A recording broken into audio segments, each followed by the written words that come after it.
Imbis na sirain nga ang kubo sa bakuran, ay tinabi, nilinis at nilagyan ko nga ng gamit para maging rest house nga ni Inday. Huy!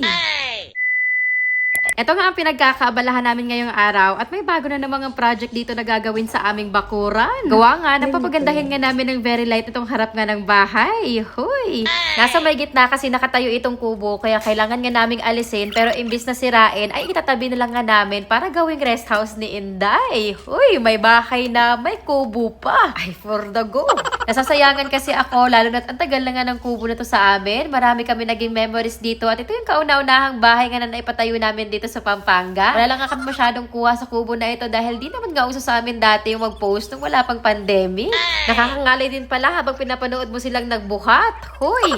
Naitabi na rin nga itong kubo at pagkatapos ko nga itong malinisan, nagpahid naman nga ako dito ng varnish para kumintab at magmukhang bago ulit tignan. Halos 6 na taon na pala itong gawa pero okay pa rin nga siya. May kaunting butas lang nga sa bubong pero kaya naman nga takpan ng mga trapal.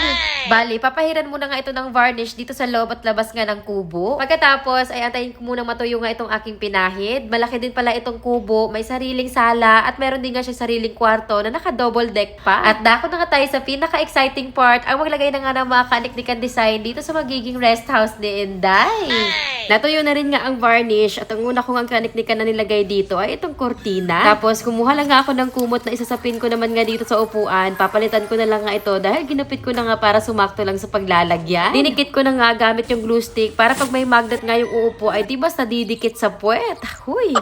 Kinuha ko rin nga itong mga tambak kong cotton para ilagay ko nga rito sa may punda para maging unan. Kasabay, nakita ko rin nga itong mga wall panel ko na pinagtatanggal ko dati sa bahay bago ko nga i-renovate yung kwarto namin. Buti at naitabi ko pa, kaya ilalagay ko muna dito sa bahay kubo ni Inday. Di ko na rin nga ito dinikit dahil sinakto ko lang nga sa butas mismo sa may ilalim ng upuan. Magkasya lang ay fights na for the go.